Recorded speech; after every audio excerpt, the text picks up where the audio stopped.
अब यहाँ काम नहीं करेगा वो चाहे, ऐसा नहीं है। तो क्या है कि जो ये वस्तु हैं, यदि इनको हम उचित स्थान पे और निर्धारित समय के अंदर रखें, उचित समय के अंदर रखें, तो ये अपना पूर्णतः काम करते हैं। जैसे आप लाफिंग बुद्धा के बारे में पूछ रहे हैं, तो ये बहुत बड़ी भ्रांति है कि साहब इसको गिफ्ट में लेना चाहिए, इसको गिफ्ट में ही लेना चाहिए, खरीद के नहीं लाना चाहिए। ऐसा नहीं है, इसको आप स्वयं भी खरीद के ला सकते हैं। 27 प्रकार के लाफिंग बुद्धाओं का वर्णन है। तो भगवान विष्णु का एक स्वरूप है ये बुद्धा। इसमें क्या है, जो बुद्ध भगवान है वो बैठी हुई मुद्रा में भी हैं, खड़ी हुई मुद्रा में भी हैं, नृत्य की मुद्रा में, बहुत सारे भिन्न भिन्न इनके स्वरूप हैं। तो आप इसको खरीद के भी ला सकते हैं, खुद भी खरीद के ला सकते हैं आप इसको। इसमें से कुछ प्रतिमाएं आपके ग्रह नक्षत्रों, क्योंकि ये नक्षत्रों के हिसाब से बुद्धा का संधान हुआ है। 27 प्रकार की बुद्ध की ये प्रतिमाएं होती हैं भिन्न भिन्न मुद्राओं में। तो कुछ मुद्राएं ऐसी होती हैं, कुछ प्रतिमाएं भगवान बुद्ध की, लाफिंग बुद्धा की ऐसी है कि जो घर में नहीं रखनी चाहिए। जैसे उसमें एक मुद्रा आती है, उसको नीचिंग बुद्धा या डांसिंग बुद्धा भी कहते हैं, जिनके दोनों हाथ खाली होते हैं ऊपर की ओर करे हुए। तो मुद्रा क्या होती है, ये जैसे कैसीनो हो गया, आपका जुआघर हो गया, मदिरालय हो गया, वहां पे रखते हैं। यानी कि अगर व्यक्ति इस मुद्रा के लाफिंग बुद्धा को घर में रखता है तो धन उड़ जाएगा। कहाँ धन जा रहा है आपको पता नहीं लगेगा। आप काफी पैसा कमा रहे हैं, कहाँ आपकी पत्नी खर्च कर रही है, कहाँ आपके बच्चे व्यय कर रहे हैं, आपको मालूम नहीं होगा। तो धन का ह्रास होने लगता है, धन जाएगा। आनंद के लिए आप अपने धन को उड़ाते रहेंगे, संचित नहीं कर पाएंगे। ऐसे ही एक बुद्धा होता है जिसको हम लोग बोलते हैं समुराई बुद्धा। समुराई बुद्धा को भी घर में नहीं रखते हैं, इसको युद्धशाला में या जिम जो होता है उसमें रखते हैं। ये आक्रामक भगवान बुद्ध की जो मुद्रा है, ये समुराई बुद्धा है। इसमें एक समुराई जिसको तलवार होती है, उनके कंधे पे तलवार होती है, ये जो मुद्रा है।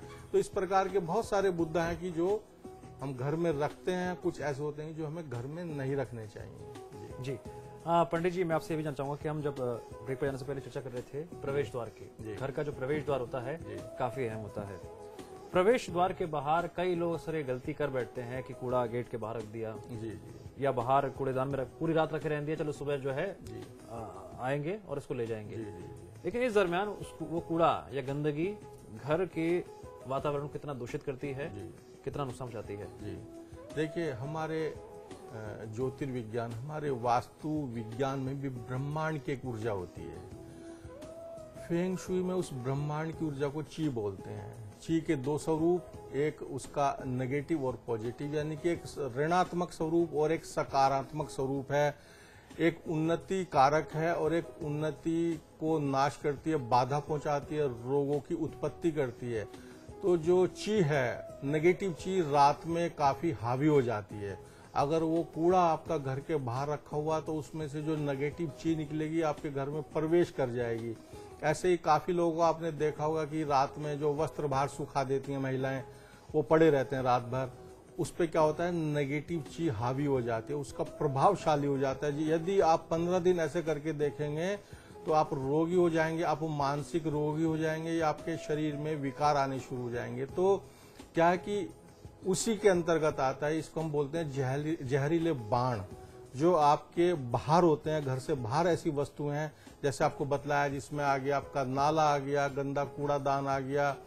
आपका घर के बाहर यदि कोई मदिरालय बना हुआ है जी, घर के बाहर कोई पोल लगा हुआ है टेलीफोन का या बिजली का खंभा लगा हुआ है, भारी पेड़ लगा हुआ है, कोई शमशान घाट है जी, या आपके सामने किसी का गैराज बना हुआ है जहां कारें ठीक होती हैं, इसी प्रकार की, या कोई ऐसी बिल्डिंग है जो आपकी बिल्डिंग से ऊंची हो, या कोई ऐसी बिल्डिंग है जिसका नुकीला कोना आपके गेट की तरफ हो। तो ये ऐसी जो चीजें होती हैं, ये जहरीले बाण में आती हैं, ये बहुत घातक होती हैं। इसमें से नेगेटिव चीज निकलती है जो आपके घर में प्रवेश करती है, उसको शांति भंग कर देती है, उस घर को अस्त व्यस्त कर देती है, आपके उन्नति में बाधा पहुंचाती है। तो इसका जो फेंग शुई है, अब दूसरे का वहां पे गैराज बना हुआ है, अब गैराज दूसरे का, आप उसको हटा नहीं सकते, आप अपने घर का साधन हटा सकते हैं। या कोई वहां पे सपोज शमशान घाट बना हुआ है, आप उसको कैसे हटा देंगे? नहीं हटा सकते। या कोई वहां पे अब मदिरालय बना हुआ है, जुआ घर बना हुआ है, तो आप उसको भी नहीं हटा सकते, विवाद का कारण हो जाएगा। आप उनको बने रहने दें और अपना घर ठीक कर लें। क्या करना चाहिए? तो ऐसे में हमारे यहाँ इसके बहुत सारे निदान हैं। जैसे निदान में बहुत सारी चीजें हैं, उसको हम संक्षिप्त में बतला रहा हूँ। जैसे वेदर कुक, उसको बोलते हैं मौसम का मुर्गा, या उसको एक कंपास होता है जिसपे मुर्गा बना, दिक सूचक, उसको हवाई मुर्गा भी बोलते हैं, दिशा का मुर्गा भी बोलते हैं। वो हो गया, क्रिस्टल बॉल्स हो गई, विंड चाइम्स हो गई, पाकुआ हो गया। तो ऐसी बहुत कुछ पौधे भी हैं जिनको हम मुख्य द्वार पे यदि लगाएं तो उन जहरीले बाणों को हम पूर्णतया परिवर्तित कर सकते हैं। यानी वो जहां से नेगेटिव एनर्जी, यानी कि जहां से वो उन जहरीले बाणों की उत्पत्ति हुई, वो उसी मार्ग से ठीक उसी स्थान पर वापस पहुंच जाएं। चलिए, बात तो मालूम चली आज ये कि मुर्गा जगाता ही नहीं है, अगर उसका इस्तेमाल फेंगशुई में किया जाए जैसा बता रहे हैं तो वो मुश्किलों को भी दूर कर देता है। जी जी जी। तो ये बहुत सारे ऐसी वस्तुएं हैं। इसमें जो प्रथम सबसे पहले लेते हैं उसको पाकुआ बोलते हैं। तो एक अष्टकोणीय ये एक यंत्र होता है जिसके बीच में एक दर्पण होता है। दर्पण साधारण दर्पण होते हैं, परावर्तित एक दर्पण होता है जिसपे पड़ने वाली चीज, नेगेटिव चीज को वह पूर्णतया परिवर्तित कर देता है। जहां से उसकी उत्पत्ति हुई वहीं पे उसको वो वापस भेज देता है। तो जो पाकुआ है एक बहुत महत्वपूर्ण साधन है आपके जहरीले बाणों को वापस करने का। उसकी नेगेटिविटी जो है उसको पूर्णतया परावर्तित करने का। परावर्तन होता है, जो आया वैसे ही वापस चला गया। ऐसे ही क्रिस्टल बॉल्स होती हैं जिनको आप रख सकते हैं, तो नेगेटिव एनर्जी का वो विखंडन कर देती हैं, उसको पॉजिटिव एनर्जी में बदल देंगी, यानी कि सकारात्मक ऊर्जा में उसको बदल देंगी।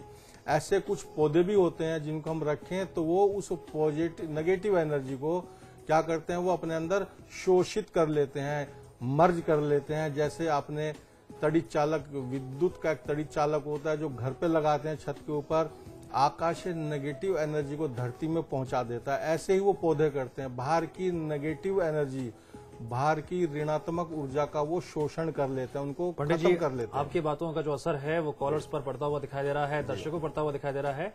तो सिलसिले को आगे बढ़ाते हैं। कॉलर हमारे जुड़ गए हैं संजीव रुद्रपुर से। संजीव, पहले तो आपसे जानना चाहेंगे कि इस कार्यक्रम को देखने के बाद आप पॉजिटिव एनर्जी फील कर रहे हैं? हाँ जी, बिल्कुल। हाँ संजीव, अपना सवाल पूछिए। पंडित जी नमस्कार। जी नमस्कार। पंडित जी, मुझे ये पूछना था कि घर के कलेश को दूर करने के लिए क्या किया जाए? देखिए, घर के कलेश को फेंगशुई में बहुत सारे साधन हैं। आप जो ड्राइंग रूम है वहाँ पे हमारे यहाँ क्रिस्टल बॉल्स होते हैं, उनको भी लटका सकते हैं, दरवाजे में लटका सकते हैं, और जो भूखंड का उस हॉल का कमरा है वहाँ पे भी लटका सकते हैं। उसमें दूसरी चीज आप रख सकते हैं जिसको विंड चाइम्स बोलते हैं, यानी कि पवन घंटियां। तो पवन घंटी जो बांसुरी है उससे बनी हुई पवन घंटियां होती हैं। बांसुरी का अगर उपयोग देखें तो हमारे द्वापर काल से चला रहा है, भगवान विष्णु की प्रिय थी। तो वो क्या करती थी, जब भगवान विष्णु उस बांसुरी को बजाते थे तो पूर्णतः जो वातावरण है वो एक मोहक माधुर्य से भर जाता था। उसमें हिंसक जो वृत्तियां हैं वो स्वतः ही समाप्त हो जाती थी। आपने देखा होगा एक घाट के ऊपर गाय और शेर आके पानी पीते थे, उनकी बांसुरी में ऐसा जादू था। तो ये पवन घंटी क्या होती है, जो जंगल में जो बांस के पेड़ होते हैं उनके बीच से हवा निकल के जाती है, उसकी ध्वनि होती है, वहीं से इसका आविष्कार हुआ, जिसको फेंगशुई में बनाया पवन घंटी, यानी कि विंड चाइम। तो ये नेगेटिविटी को खत्म करने के लिए पवन घंटी का भी आप इस्तेमाल कर सकते हैं। क्रिस्टल बॉल भी आप घर में रख सकते हैं, नेगेटिव एनर्जी को पॉजिटिव एनर्जी में बदल देती है। दूसरा क्या होता है कि लाफिंग बुद्धा जो होता है, जिसको मैजिशियन बुद्धा का स्वरूप है, उसको भी आप नॉर्थ वेस्ट में रख सकते हैं। चंद्रमा का स्थान है तो वहां पे रखने से वो नेगेटिविटी को खत्म कर सकता है। घर में आप, हमारे यहाँ रेबिट होता है जिसके आगे बारे में बतलाएंगे आप, सेलेस्टिक एनिमल में आता है। ये बहुत विस्तार समझने की जरूरत जी, है। जी, जी। हम एक छोटे से ब्रेक के लिए रुकते हैं। जी जी। और ब्रेक के बाद भी हमारी खास पेशकश जारी रहेगी। छोटे से ब्रेक के बाद।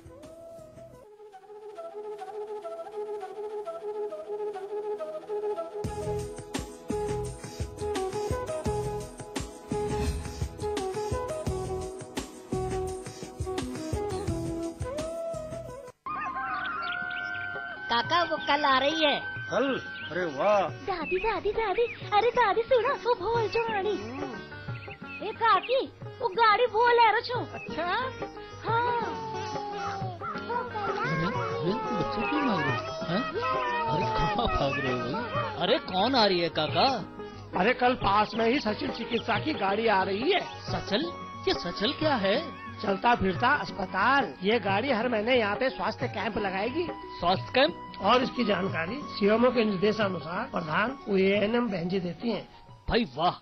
संपर्क मार्ग की कमी के कारण स्वास्थ्य सेवाओं का दूरस्थ क्षेत्रों में पहुंचना पहले एक चुनौती था, लेकिन 13 जनपदों के लिए कार्यरत सचल चिकित्सा वाहनों ने ये कार्य आसान कर दिया है। इस वाहन में योग्य डॉक्टर, फार्मासिस्ट, टेक्नीशियंस मौजूद हैं। चिकित्सा की मूलभूत सुविधाएं जैसे एक्सरे, ईसीजी, अल्ट्रासाउंड की सुविधा, पेशाब व खून की जांच भी होती है। प्रत्येक जनपद में 15 स्वास्थ्य शिविरों का आयोजन कर जहां स्थानीय जनता को लाभ पहुंचाया जाता है, वहीं स्वास्थ्य जागरूकता की समस्त गतिविधियों की जानकारी भी ऑडियो वीडियो के माध्यम से दी जाती है। आवश्यकता अनुसार रोगियों को दवाई भी वितरित करने वाला ये वाहन राज्य के निरोगी भविष्य के प्रति आशान्वित करता है। ये सचल चिकित्सा वाहन कार्यक्रम राज्य के दूरस्थ क्षेत्रों में स्वास्थ्य सुविधाएं उपलब्ध कराने का एक प्रभावी कार्यक्रम है। इसका लाभ उठाएं। चिकित्सा पाने का अधिकार हम पहुंचाएं आपके द्वार।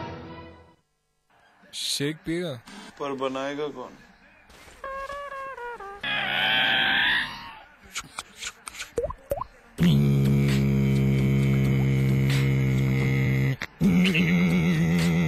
कैचियोमिल 1 मिनट शेक, ना मिक्सर ना ब्लेंडर, बस पानी डालो, मिलाओ और तैयार।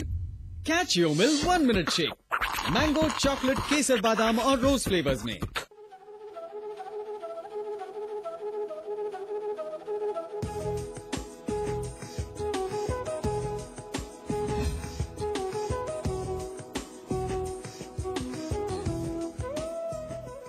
स्वागत है। ब्रेक के बाद आप देख रहे हैं हमारी खास से पेशकश आपके सितारे, और हमारे साथ चर्चा में जुड़े हुए हैं पंडित दिवाकर शर्मा जी, जिनसे हम जान रहे हैं फेंग शुई से जुड़े तमाम पहलू। पंडित जी, हम बात करेंगे पाकुआ, और एक और बात मैंने लिखी थी यांग। ये दो जो चीजें हैं बहुत ये यांग। हाँ जी, मैं सही से शायद बोल भी नहीं पा रहा हूँ। मैं चाहूंगा कि आप एक बार सही से बताएं ये है क्या? देखिए, पाकुआ जैसे हमारे शास्त्रों में पौराणिक आपने धर्म ग्रंथों में देखा होगा कि यंत्र होते हैं बने हुए। जैसे भगवती का श्री यंत्र आपने अगर उसको देखें तो उसमें बहुत सारे अंदर कोण, त्रिकोण, षटभुज और उसमें षटकोण, उसमें भूपुर बिंदु, उसमें द्वार, उनका जो एक फ्रेमिंग में वो निर्धारित एक सीमांकन होता है उनका। तो वो एक ऐसे ही हमारे यहाँ फेंग शुई में पाकुआ है।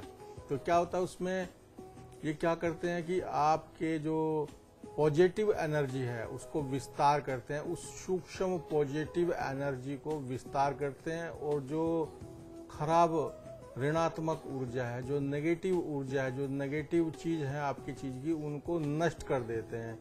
तो उसका सत्वा, जो आध्यात्मिक कह लें, भौतिक कह लें, उसका विस्तार करते हैं।